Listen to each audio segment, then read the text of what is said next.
Ready जबान है जबान तू जबान है जबान तू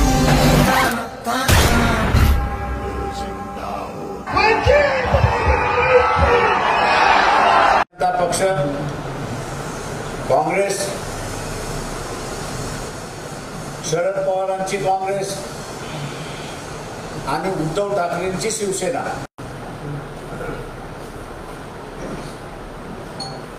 यांनी अजून भूमिका घेतलेल्या नाही। या यात्रेमार्फत एक प्रेशर यांनी ही भूमिका घेतल्या पाहिजेत, जेणेकरून ही स्फोटक बनलेली परिस्थिती निवळण्यात येईल आणि पुन्हा गावगाडा जो आहे तो पूर्वरहित होईल अशी अपेक्षा धरून आम्ही असताना ओबीसी बचाव यात्रा आयोजित केलेली आहे। आपण आता विचार तुम्ही ही घोषणा केल्यानंतर तिकडे भुजबळ काल पवारांना भेटले आणि ते असं म्हणतायत की एकत्रित बसून ही सगळी परिस्थिती चिघळवण्यापेक्षा एकत्रित बसून तात्काळ निर्णय घेऊन पुढील सभागृहात न्याय मिळेल अशा पद्धतीनं सरकारनं आणि आपण विरोधाने काम करावं असं त्यांची भूमिका आहे। पण तुम्ही राज्याचा दौरा करताय, पुन्हा इकडे उपोषण इकडे आंदोलन अशा सगळ्या राजकीय पक्षांनी भूमिका एकदा घेतल्या की लोकांच्या समोर परिस्थिती ही जाते, आपल्याला मिळणार की न मिळणार अशी असणारी परिस्थिती आहे। आजच्या याच्यामध्ये जे राजकीय पक्ष भूमिका घेत नाही त्यांच्या संदर्भात ओबीसींचं असणारं मत व्हायला लागलेलं आहे की हे आपल्या बाजूने नाहीत, हे सगळे जे आहेत हे श्रीमंत मराठ्यांच्या बाजूने आहेत। किंवा हा जो समज वाढत चाललेला आहे हा माझ्या अंदाजानं धोकादायक आहे असं मी त्या ठिकाणी मानतोय। आणि दुसऱ्या बाजूला जरांगे पाटील ते असं म्हणतात आहे की आमच्या अपेक्षा पूर्ण झालेल्या नाही। त्याच्यामुळे राजकीय पक्ष जोपर्यंत भूमिका घेत नाही तोपर्यंत कुठलंही सरकार भूमिका घेईल असं मला वाटत नाही।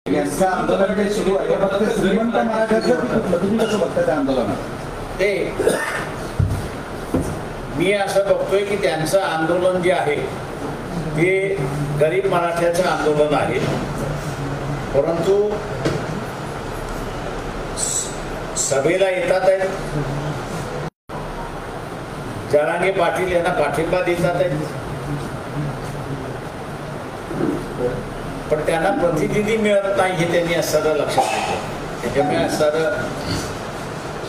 त्यांचं आंदोलन आता कुठल्या दिशेने जाईल काय जाईल हे मला सांगता येणार नाही।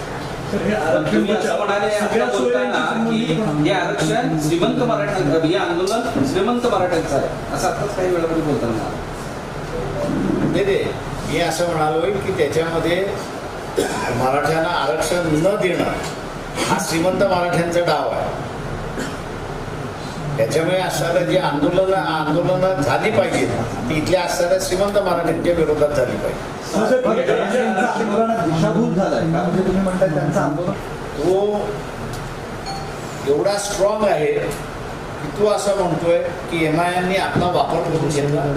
ज्यावेळेस ओबीसीला विधानसभेमध्ये सत्ता देण्याची संधी आली त्यावेळेस 100 जागा मागितल्या आणि एका अर्थाने त्यांनी युती तुटली आणि तोडली।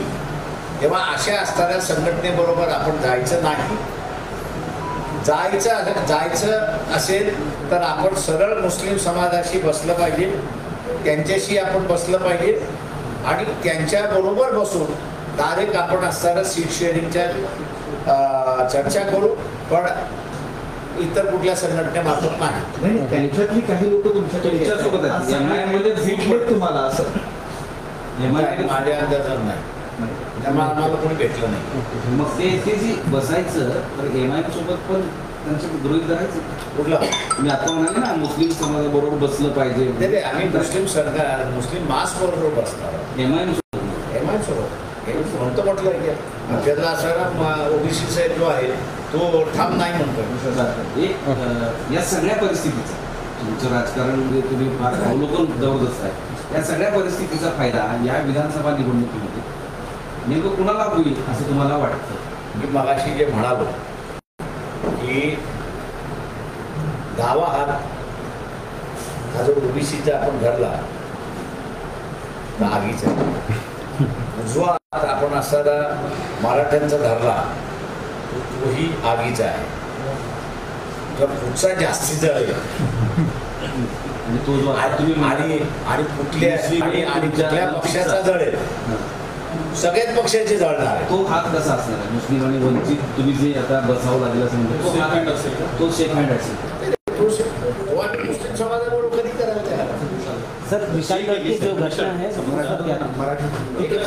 संभाजीराजे आणि शाहू महाराज दोघांमध्ये संभाजीराजे अतिक्रमण हटवण्याच्या बाजूने शाहू महाराज म्हणतात की जे घडलं ते अत्यंत दुर्दैवी होतं. मी जे काही संभाजी महाराजांचं आणि शाहू महाराजांचं जे काही दोघांचं ऐकलेलं आहे त्याच्यामध्ये वाद आहे असं मला वाटत नाही.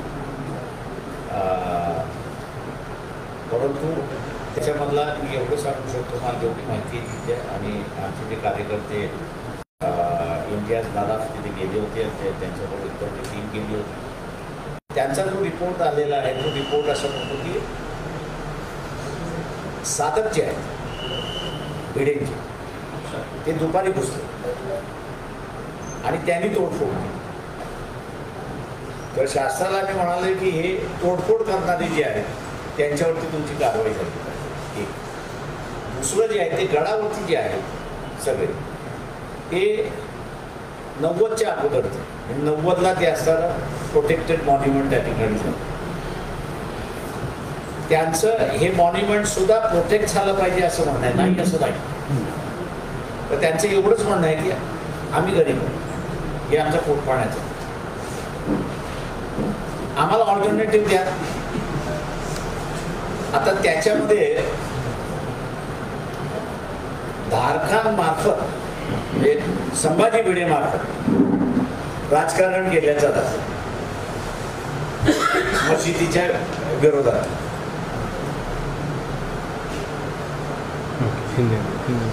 सर ये हिंदी में दुसरे मनोज ते दिलीप शेटकर जे तुमच्याकडून उमेदवारी लढले होते पूजा खेडकरची त्यांच्यावरती काही कारवाई करणार? एक लक्षात घ्या तुम्ही पेपरवाले ट्रायल करता तुम्ही त्या मागणीमध्ये मला एक सांगा. मी तुमच्या उत्तराला देताना मी असं म्हणतो की पूजा भटचं जे आहे ते सॉरी पूजा खेडकर पूजा खेडकर जे आहे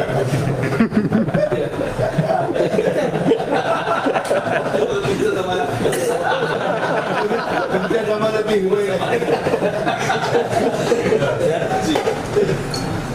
त्या डॉक्टरनी इश्यू जे केलेलं सर्टिफिकेट आहे त्याच्यावरती कारवाई का मागत नाही? एक भाग. दुसरा भाग त्याच्यामध्ये खेडकर रिटायर आहे बरोबर. आता त्यांनी काही घोटाळा केला असेल असं धरून चालू त्यांच्या कारकिर्दीमध्ये त्यांच्यावरती कुठली इन्क्वायरी नाही आहे काही नाही. तिसरं जे आहे त्याच्यामध्ये की तिच्या आईने पोलिसांची बाब गैर केली असं असताना सांगितल्या जाते. पोलिसांनी कारवाई करायची. काल तिच्या वडिलांनी सुद्धा प्रेस घेतली आणि त्यांनी सांगितलं की आम्ही जर काही चुका केल्या असतील तर आमच्या विरोधात कारवाई करा ना. प्रेस ट्रायल का प्रेस मार्फत ट्रायल का आणि आमची सुद्धा म्हणणं आहे चूक असेल तर तुम्ही त्याला दोषी धरा. त्या ह्याच्यामध्ये आता तिने वेगळं कॅबिन मागितलं आणि रिपोर्ट कधी मागितलं कधी तर 4-5 महिने. रिपोर्ट कधी जातोय मग तुम्ही असाल त्या कलेक्टरला विचारा ना तू आज का रिपोर्ट पाठवला 4 महिने अगोदर का नाही पाठवला?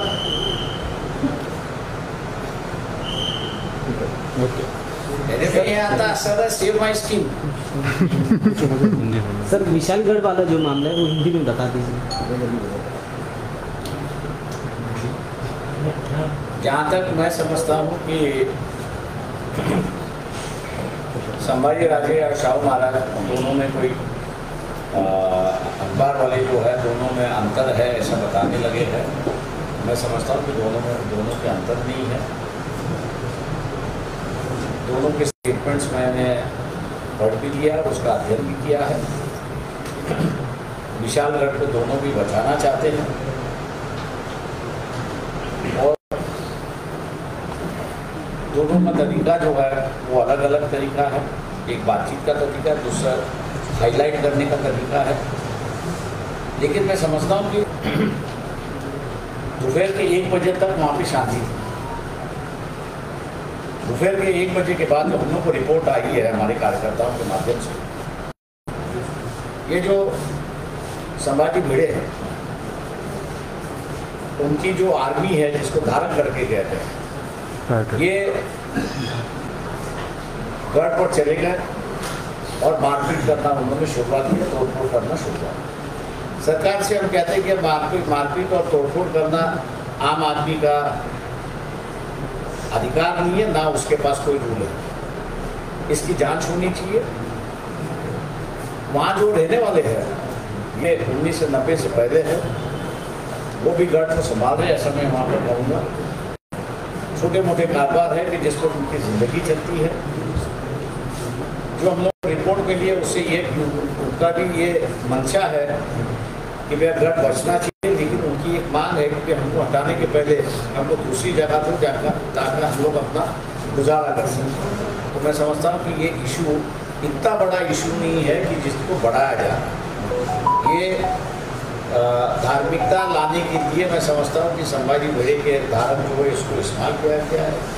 मुख्यमंत्री से ये कहूँगा कि उनको अगर मदद चाहिए उसमें सेटलमेंट करने के लिए, तो वंचित बहुजन अघाड़ी सेटल लोगों को मदद करने के लिए तैयार है और गढ़ भी बचेगा और वहाँ के लोगों का रोजी रोटी जो है वो भी बचेगा। जिस तरह से बताया जा रहा था कि वो अतिक्रमण किया गया है, तो क्या ये प्री प्लान था या फिर ये सच में अतिक्रमण था? देखिए, ऐसा है कि वो अतिक्रमण पुराना अतिक्रमण है, अभी का अतिक्रमण नहीं है। ये 1990 में जो है इसको नेशनल मॉन्यूमेंट करके अनाउंस किया था, लेकिन ये जो लोग है वो 80 के 1990 के पहले के हैं। लेकिन अब जो है वो सियासती राजनीति गरमाने की कुछ बात हो रही है। मैं उस पर टिप्पणी नहीं करना चाहता हूँ, लेकिन मुस्लिम समाज से इतना ही कहूँगा कि वो शांति रखे और जितने आंदोलन की बात कर रहे हैं उनसे पहले कहिए कि वहाँ जाके वो रेडी दबाने हैं, दबाने